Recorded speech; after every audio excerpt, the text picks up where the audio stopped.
Hello students, today we will revise chapter Principles of Management.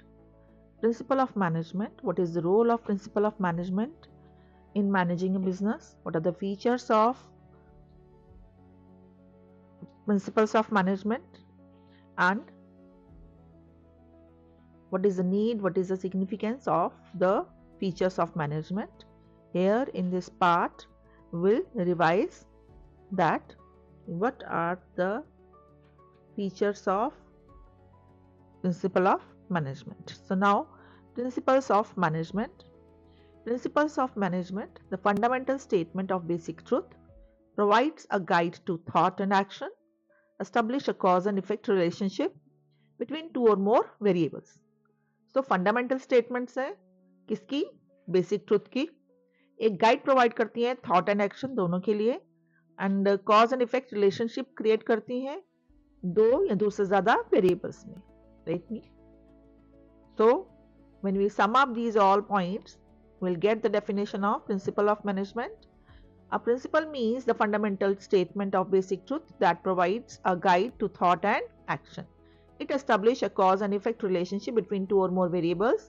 Principles of soft management are fundamental truth that explains the relationship between two variables under given situations.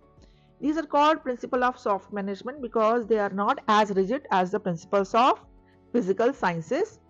सो ये fundamental statement है basic truth की जो कि एक guide provide करती हैं thought and action को और cause and effect relationship create करती हैं दो या दो से ज्यादा वेरिएबल्स में. This principle establish relationship between cause and their effect. Principle of management are flexible and can be modified to suit different situations. तो आपको जो है वो रिजिड नहीं है, ये फ्लेक्सिबल है और सिचुएशन के हिसाब से इनको मॉडिफाई किया जा सकता है. Principle of management originate and grow as a result of past experience and study. Now दो मेथड्स हैं हमारे मैनेजमेंट प्रिंसिपल्स को डिराइव करने के लिए. First is observation method and second is experiment method. What is observation method? Under this method, managers observe certain events in actual practice. They analyze what is observed and gain experience which is used in future as a guide. So इस method में managers जो हैं कुछ events को actual practice में observe करते हैं, analyse करते हैं और उन ऑब्जर्वेशन के बेसिस पे जो एक्सपीरियंस गेन करते हैं उसका इस्तेमाल वो फ्यूचर में एज अ गाइड यूज करते हैं. एक्सपेरिमेंट मेथड में, under this method researchers in the field of management undertake empirical studies. On the basis of these studies, they develop certain principles and test their validity. So इस method में researchers जो हैं empirical studies यानी experimentation करते हैं, judgements करते हैं और उनके बेसिस पे अपने वो प्रिंसिपल्स डेवलप करते हैं. फिर उनको टेस्ट करा जाता है उनकी वैलिडिटी को. अगर उनकी वैलिडिटी ट्रू हो गई तो वो प्रिंसिपल्स सेट हो जाते हैं. Now, what is the nature, what is the feature or what are the characteristics of management principles? So first is the main characteristics of principle of management are universality. Universality यानी कि हर जगह इस्तेमाल होते हैं. Right? Management हर जगह है जहाँ पर भी फॉर्मल ऑर्गेनाइजेशन, इवन वो आपकी चाहे वो कमर्शियल हो और नॉन कमर्शियल हो. राइट? प्रिंसिपल्स वो भी यूनिवर्सल हैं. मैनेजमेंट के फंक्शंस वो भी यूनिवर्सल हैं क्योंकि हर ऑर्गेनाइजेशन में हर फंक्शन परफॉर्म किया जाता है. So universality principle of management apply to all types of organisations, whether business and non business, whether small or large, whether public or private, manufacturing and service sector, and at all levels of authority, at top level, middle level and lower level. The basic task of every manager is the same, that is to get the desired results through effective coordination of human and physical resources. For example, principle of division of work is widely applied to all types of activities and to all organizations. तो आपके हर जगह पे आपका जो principal of management apply होता है irrespective of business, non business, irrespective of level of authority. तो principle like हमारा एग्जांपल था principle of division of work, हर ऑर्गेनाइजेशन में यूज होता है, हर एक्टिविटी में यूज होता है. देन डायनामिज्म और flexibility, second point. Management principles are flexible and not rigid. They can be adjusted according to the situation. तो ये फ्लेक्सिबल है, यानी कि सिचुएशन के हिसाब से, नीड के हिसाब से इनको एडजस्ट किया जा सकता है. Managers apply these principles based on the needs of the moment or the situation. For example, principle of division of work may not be applicable in small firms to the same extent as in the large firms. Large firm में division of जो है work ज़्यादा होता है as compared to small organizations. Next is influencing human behavior. Management principles, क्योंकि किसको manage करना, resources and people, तो ये human behavior को influence करते हैं. The main focus primarily focus on influencing and directing human behavior within organization. Human behavior is complex. It cannot be tested under controlled laboratory conditions. Therefore, principles of management are not as exact as the principle of physical science. These principles are general statements. Strict discipline invades personal autonomy which is essential for creativity. Right, ये general statement है. आपके physical के science की तरह बहुत strict rule नहीं है. अगर बहुत स्ट्रिक्ट डिसिप्लिन कर दिया जाए किसी ऑर्गेनाइजेशन में तो क्या होगा, पर्सनल ऑटोनॉमी यानी कि उनकी जो पर्सनल जो है इंडिपेंडेंस है वो इन्वेड यानी कि खत्म हो जाती है, जो कि क्रिएटिविटी को बनाए रखने के लिए बहुत ज़रूरी होती है. यानी कि स्ट्रिक्ट डिसिप्लिन क्रिएटिविटी को इफेक्ट करता है. 4. Contingent, relative, application or dependent. The application of management principles depend on a specific or prevailing situation. They are not absolute and must be applied with judgment. So absolute नहीं है, ये relative है, यानी कि situation to situation change होते हैं. Right? और आपके एक जगह से दूसरी जगह पे आपके कल्चर के बेसिस पे भी ये वेरी हो सकते हैं. For example, while fair remuneration is essential, what is considered fair depends on factors like employees contribution, employers capacity to pay and prevailing market wages rate. तो फेयर रेम्यूनरेशन क्या है, वो बहुत सारे फैक्टर्स पर डिपेंड करता है. वो एम्प्लॉइज के कॉन्ट्रीब्यूशन पर डिपेंड करता है, एम्प्लॉयर्स के कैपेसिटी सॉरी कि वो कितना पे कर सकता है, और मार्केट में वेज रेट क्या चल रहा है वो भी इसमें. फिफ्थ पॉइंट और fifth feature, cause and effect relationship. जो प्रिंसिपल्स हैं वो एक लिंक है, cause and effect relationship create करते हैं दो और दो से ज्यादा वेरिएबल्स में. आपके it helps in predicting outcomes in similar situations, कि सिमिलर सिचुएशंस में क्या आउटकम हो सकते हैं ये प्रेडिक्ट कर लेते हैं. However exact results not always guaranteed due to human variable. Like the principle of division of labour leads to specialisation and an increase in efficiency. So division of labor is the cause and efficiency is the effect. ऐसे ही बाकी दूसरे principles हैं उनमें भी आपका cause and effect relationship होता है. Next is equal importance. All the principles of management are equally important. सारे ही प्रिंसिपल्स मैनेजमेंट के इक्वली इंपॉर्टेंट हैं. These principles may be used with equal efficiencies by the managers at different level of authority. तो सारे managers इनको अलग अलग level पर यूज करते हैं. Now next point, next topic है is need, importance, requirement of principles of management in business. क्या इंपॉर्टेंस है, क्या रिक्वायरमेंट है, क्यों जरूरी है management principles. First is to increase efficiency. Principle of management help increase managerial efficiency by enabling managers to solve problems in methodological way without wasting time and efforts in trial and error. तो बार बार उनको trial error नहीं करना पड़ता, उन्हें जो है already prepared principles are available to them. They can apply those principles in different situations and they are not learning by their mistakes, rather they have know under different situations what to be done, and these principles can suggest how things should be done to get the best and desired result. For example, division of work helps in assigning specific tasks to employees based on their skill, leading to faster and better performance. Now to crystallize the true nature of management, management principles जरूरी क्यों हैं, ये management की जो सही nature है उसके बारे में बताते हैं. With the help of principles of management it becomes easier to understand and analyze the true nature of management. It helps in developing a scientific and organized body of knowledge in management. For example, the principle of planning shows the management involves setting goals and outlining steps to achieve them. कि अगर हमारा example है कि planning जो है management को involve करता है गोल सेट करने के लिए और साथ में ही स्टेप्स भी ताकि उन गोल्स को अचीव किया जा सके. Third importance is to improve research. Growing popularity and utility of management principles have attracted experts towards their study and analysis. Principles of management have helped in expanding the horizon of knowledge in management. These principles have served as a basis for further research and growth in management.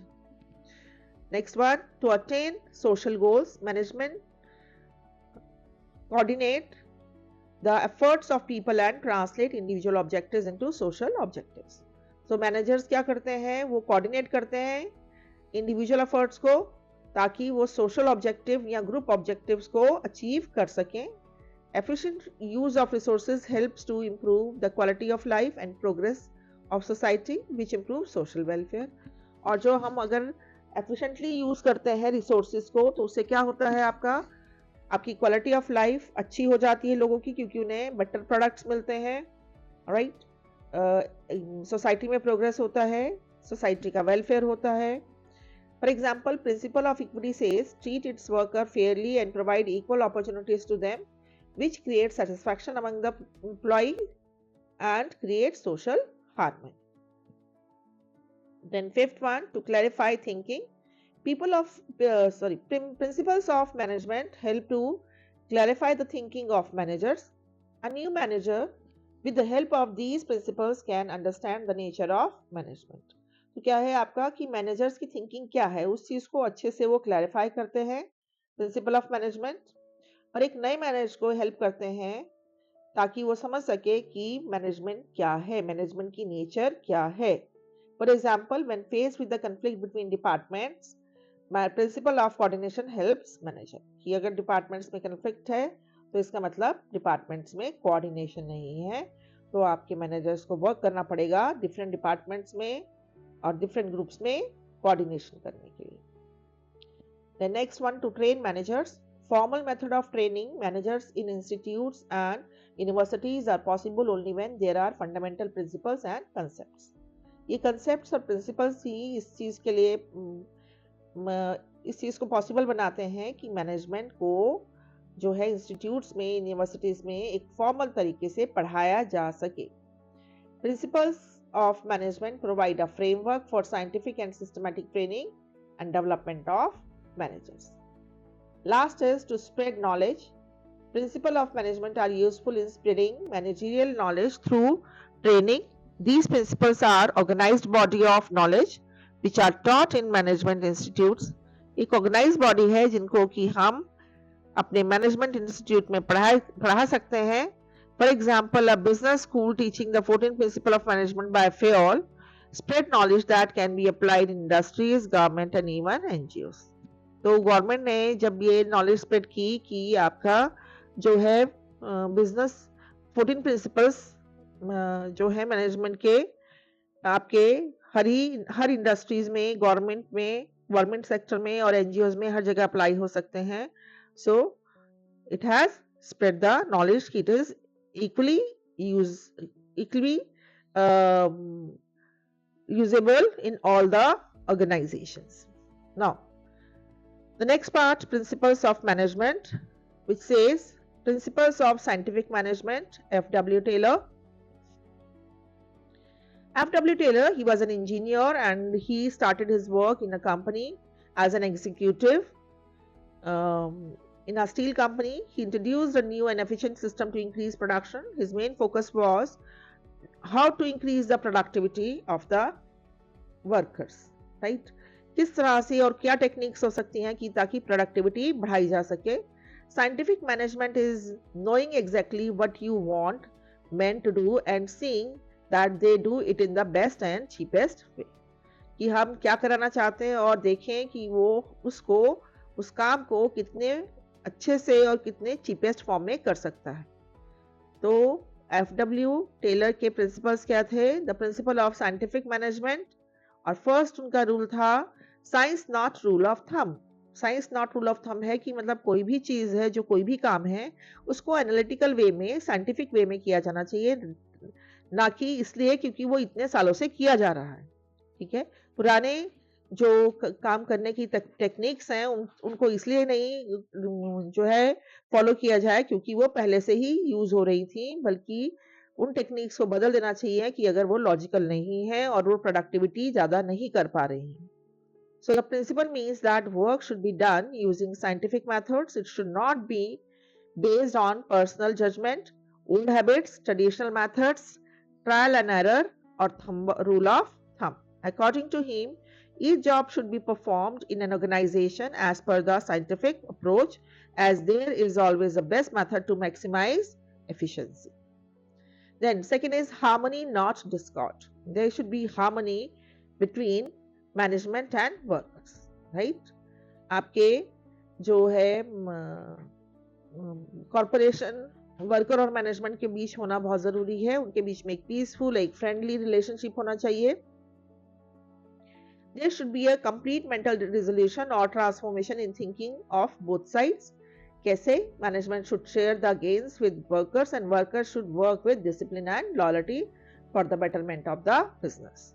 तो management जो है वो उसे workers के लिए सोचना चाहिए, ठीक है, एंड वर्कर्स जो है उन्हें डिसिप्लिन से और लॉयल्टी से काम करना चाहिए ताकि बिजनेस के लिए जो काम अच्छा है वो करे वो। Maximum not restricted output. As per Taylor, management और वर्कर्स में कॉन्फ्लिक्ट्स इसलिए रहे क्योंकि दोनों का ही मेन एम था ज्यादा से ज्यादा जो है प्रॉफिट कमाना। Financial incentive was the motive of both. और जनरली क्योंकि आपके एंटरप्रेन्योर की या आपके मैनेजमेंट की पावर ज्यादा थी तो वो एक बिग चक ऑफ प्रॉफिट ज्यादा ले लेता था, वो उनका प्रॉफिट शेयर ज्यादा हो जाता था, वर्कर्स को शेयर नहीं मिल पाता था, इस कारण से कॉन्फ्लिक्ट होती थी। इस कॉन्फ्लिक्ट को खत्म करने का तरीका ये बोला टेलर ने कि रिस्ट्रिक्टेड आउटपुट की जगह मैक्सिमम आउटपुट की जाए जितनी की जा सकती है, और जो एक्स्ट्रा प्रॉफिट अटेन कर रहे हैं उस एक्स्ट्रा प्रॉफिट को दोनों को बांट देना चाहिए, मैनेजमेंट को भी और वर्कर को भी, जिससे दोनों का ही बेनिफिट होगा। ना सिर्फ वर्कर और मैनेजमेंट का फायदा होगा बल्कि पूरी सोसाइटी का फायदा होगा। So management and workers both work in an organization for financial incentives. This is the main reason of conflict between them. So Taylor suggested that the best way to resolve the conflict is to increase the size of surplus so that each can have a larger share. This is beneficial to both worker as well as society. Then next is division of work and responsibility. Planning and operational work should be separated properly. Management should concentrate or focus on planning and supervision and decision making, and workers should concentrate or focus during doing the work efficiently as per the plans. तो आपका manager का काम क्या है? Management का काम है कि प्लान करे, सुपरवाइज करे, कंट्रोल करे काम को, ठीक है, और वही दूसरी तरफ वर्कर का काम है कि उसे ट्रूथफुल होना चाहिए और अच्छे से प्लान्स को एग्जीक्यूट करे, और उसका फोकस होना चाहिए ऑर्गेनाइजेशन का ज्यादा से ज्यादा benefit. Now fifth is scientific selection, training and development of workers. जो वर्कर्स हैं उनका सिलेक्शन जो है, worker should be selected on the basis of their skill, right, each job to be filled as per the need of the job and the skill of the worker. Training and selection of worker to be done as per the requirement of the job. Each and every worker should be encouraged to develop his full potential. Then next is standardization. Standardization क्या होता है कि हर चीज, हर tool, हर method जो है standardise यानी कि एक सेटअप हो पहले से ही कि इतना लेवल है, इस लेवल तक होना चाहिए। तो इससे क्या होगी? एफिशिएंसी बढ़ेगी और प्रोडक्ट की क्वालिटी भी बढ़िया होगी। The tools, equipments, work methods and working conditions must be standardized so as to improve efficiency and quality of product. Then last is mental revolution. There should be a change in the attitude of workers and management towards each other. Both should realize the importance of each other and should work with full cooperation. Management as well as the workers should aim to increase the profits of the organization. तो दोनों का attitude जो है management और worker का एक दूसरे की तरफ जो है चेंज होना जरूरी है. बोथ शुड रियलाइज, दोनों को पता होना चाहिए कि पूरे आपस में एक दूसरे के साथ कॉपरेशन का क्या फायदा होगा दोनों को ही.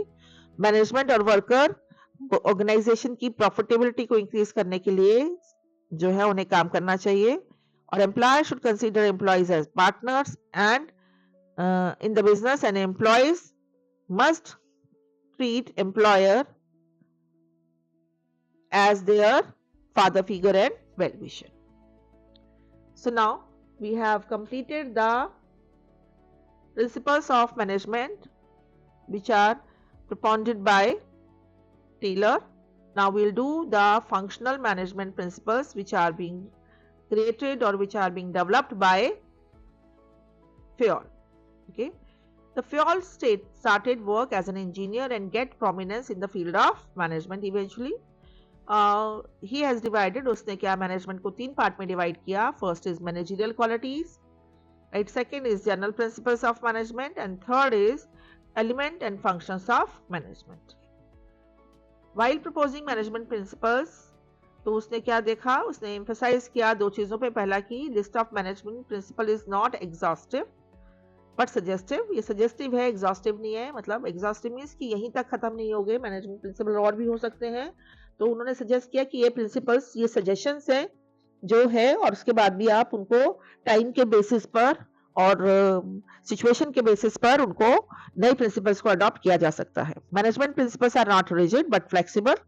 These can be adapted according to situations. ठीक है, तो ये एग्जॉस्टिव नहीं है, दूसरा फ्लेक्सिबल है, रिजिड नहीं है. अब 14 प्रिंसिपल्स जो थे प्रपोन किए आपके Fayol ने, और as they can be applied to any type of organisation. Same again, business, non business, right, public sector, private sector, और any type of organisation whether is small और large, right. So first is your division of work.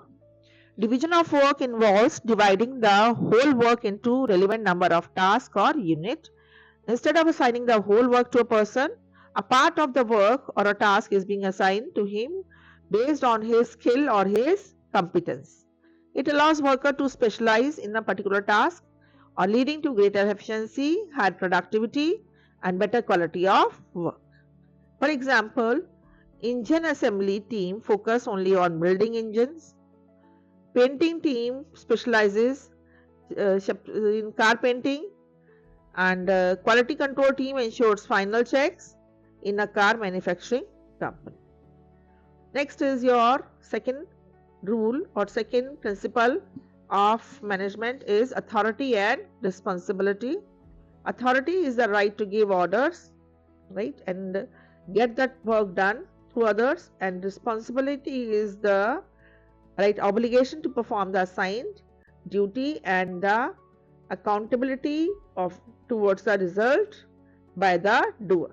Authority and responsibility goes hand in hand, right? Anyone who is having the authority must also get the responsibility to carry out that particular authority, and vice versa is also true. Authority is the right to give orders and get work done from others. Responsibility is the obligation to perform the assigned duties and be accountable for the results. Authority, responsibility साथ साथ चलती हैं, एक के बिना दूसरा कोई फायदा नहीं है. Authority बिना responsibility is just a waste, and responsibility without authority is is not possible to accomplish. So authority अगर जिसके पास है उसके पास उसकी रिस्पॉन्सिबिलिटी भी होना ज़रूरी है, और कोई रिस्पॉन्सिबल है तो उस काम करने की उसको अथॉरिटी भी मिलना ज़रूरी है, तभी वो काम कर सकता है और तभी वो रिस्पॉन्सिबिलिटी पूरी कर सकता है. Next is discipline. Discipline means आपके जो ऑर्गेनाइजेशन के रूल रेगुलेशंस हैं, पॉलिसीज हैं, डायरेक्शंस हैं, उनको अच्छे से फॉलो करना, राइट. तो आपका डिसिप्लिन को इम्प्लीमेंट करने के लिए ज़रूरी है एक प्रॉपर मैकेनिज्म हो, यानी कि सुपरवाइजर्स हो हर लेवल पे, और आपके एग्रीमेंट्स या जो है वो क्लियर और फेयर होने चाहिए. Discipline means obedience of organization rules and policies, following uh, its directions laid down by it. It implement discipline.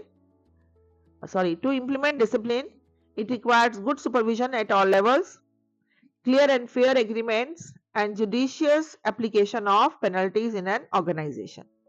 For example, the employees of McDonald's are required to sanitize their hands every 30 minutes, and they do the same. They follow the rules. Now, fourth is unity of command. Principle of unity of command means one person, one head. It means कि एक person को एक person से ही एक head से ही एक जो है अपर टॉप मैनेजमेंट से ही आपको इंस्ट्रक्शंस मिलने चाहिए, ऑर्डर्स मिलने चाहिए. अगर एक पर्सन को एक से ज्यादा लोगों से इंस्ट्रक्शन मिल रहे हैं तो इससे कंफ्यूजन होगी कि किसका काम पहले किया जाए, किसका नहीं किया जाए. इससे कन्फ्लिक्ट्स हो सकती हैं, राइट. कंफ्यूजन हो सकती है, स्ट्रेस हो सकती है, लॉस ऑफ डिसिप्लिन हो सकता है, एफिशिएंसी कम हो सकती है. ओके, तो unity of command is a very important, like one boss, one command. Principle of unity of command states that the employees should receive orders from one supervisor only and be accountable to him only. This principle is required to avoid confusion and conflicts in the workplace.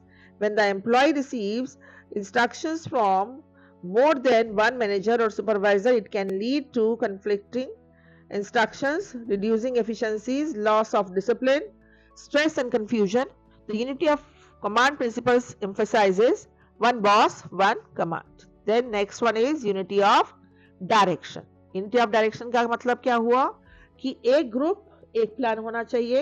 एक group के एक से ज्यादा plan होने पर उन्हें नहीं मालूम कि क्या अचीव करना है, तो एक प्लान अचीव हो जाए तो दूसरे को और दूसरे के बाद तीसरे की तरफ शिफ्ट करना चाहिए. So unity of direction means that activities with the same objective should be grouped together under one plan and one manager or one head. In other words, each group of activities having the same goal should be directed by one manager using one plan, resulting in better coordination, efficiency and goal achievement within the organization. The unity of direction principle emphasizes one group, one plan. Right? एक group का एक ही plan होना चाहिए. Next, 6 point or 6 principle of POS management is subordination of individual interest to general interest. कि organisation में बहुत सारे लोग इकट्ठे होते हैं, हर एक का अपना अपना इंटरेस्ट है, अपना अपना मोटिव है काम करने का, राइट. हर एक इंडिविजुअल का अपना इंटरेस्ट है, एम्बिशंस है. तो जब वो एक ऑर्गेनाइजेशन में काम कर रहे हैं तो उनका अपना जो है पर्सनल एम्बिशन, पर्सनल जो गोल है, पर्सनल ऑब्जेक्टिव है, पर्सनल बेनिफिट है, उसको ना प्रायोरिटाइज करके उन्हें ग्रुप का राइट इंटरेस्ट और ग्रुप का गोल और ग्रुप का ऑब्जेक्टिव को अचीव करने के लिए जो है प्रोसेस करना चाहिए, right. This principle emphasizes that the interest of the organization as a whole must take clarity over the interest of any one individual or group of individuals. This principle ensures that the overall goal of the organizations are not compromised by the personal ambition, preferences or gain of employees, managers or stakeholders. Now the next one, 7th is remuneration. As already we have discussed in previous examples as well, principle of remuneration says that employees must be paid fairly and adequately for the services they render to the organization. The compensation should be just, equitable and satisfactory to both employee as well as to the employer. Fair remuneration helps improve employee satisfaction. It improves their satisfaction, it improves their loyalty, it improves their productivity and efficiency and boosts the morale of the worker. 8th is centralization. Centralization का मतलब क्या होता है?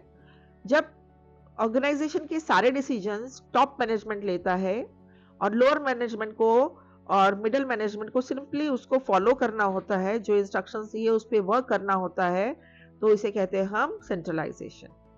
एक word और है हमारा decentralisation, जिसका मतलब होता है कि पूरी अथॉरिटीज को नीचे तक डिवाइड करके बांट दिया गया, ताकि हर लेवल के इंसान के पास अपनी अपनी पावर्स हो और वो पावर्स का यूज करके अपना काम कर सके, उसे हर बार सुपीरियर से लोअर लेवल वालों को परमिशन ना लेनी पड़े।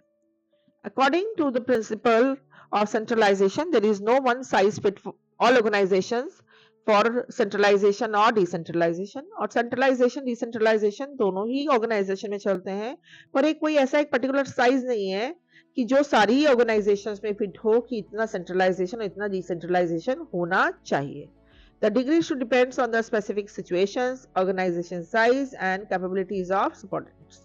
तो जनरली किसी भी ऑर्गेनाइजेशन में अगर सेंट्रलाइजेशन डिसेंट्रलाइजेशन की बात करते हैं तो किन फैक्टर्स पर डिपेंड करती है? वो डिपेंड करती है उसका ऑर्गेनाइजेशन का साइज क्या है, ऑर्गेनाइजेशन की कैपेसिटी क्या है, उसकी सिचुएशंस क्या है, ठीक है? तो उनके बेसिस पर वहां पर सेंट्रलाइजेशन या डिसेंट्रलाइजेशन आपका पावर का हो जाता है। Everything that goes to increase the importance of the subordinates rule is decentralization, and everything which goes to reduce it is centralization. जो भी चीज इंक्रीज कर देती है इंपॉर्टेंस सबऑर्डिनेट की, उनका रोल बढ़ा देती है, उनकी इफेक्टिवनेस बढ़ा देती है, उसे हम डिसेंट्रलाइज कर देते हैं, और जिससे कि आपका उनकी पावर कम हो जाती है, उनका रोल कम हो जाता है या नेगेटिवली इफेक्ट होता है, उसे क्या करना चाहिए? सेंट्रलाइज कर देना चाहिए। Centralisation is about finding the right balance between इसके बीच में top management level and lower level management. Centralization is about finding the right balance between top level control and allowing lower level of management to make decisions. Now, ninth one, scalar chain, right? There should be a formal, clear and unbroken chain of command in an organization from the highest authority to the lower rank. एक आपकी unbroken chain किसकी है? Chain of command और chain of communication कह सकते हैं हम इसे।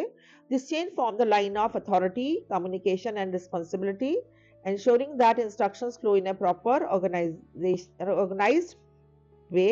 तो आपका जब हम इस चेन की बात कर रहे हैं, एक प्रॉपर लाइन ऑफ अथॉरिटी है कम्युनिकेशन की, तो क्या है?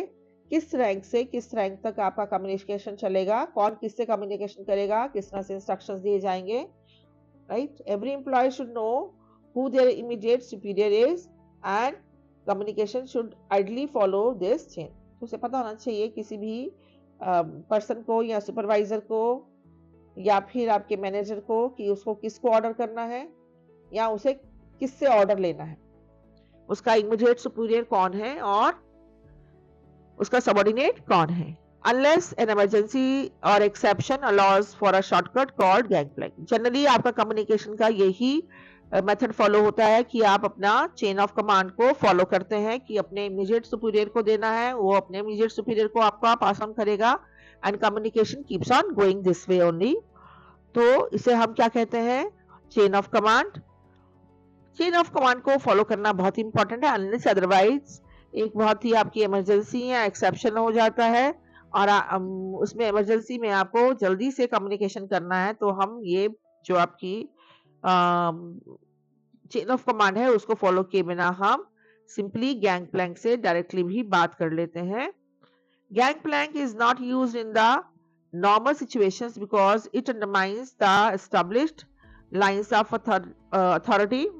अंडरमाइन करता है क्योंकि ये यूज नहीं करते हम normal situation because it undermines the established lines of authority. Gangplank indicates that principle of management are general and flexible guidelines rather than rigid, hard and fast laws. So we have 14 laws of fuel. The 7 laws of Taylor we already have done. Out of 14 laws of fuel, we have till now revised 9 laws. Children, I feel like revise this first and then we come up with the second part of next part of this chapter revision. Till then, thank you students. I hope you are revising, and I have received some of the requests of the students ki which chapters to be uploaded first. So I'll try my level best to upload those chapters as soon as possible. And last and not the least, uh, like, share, and subscribe the channel. Thank you.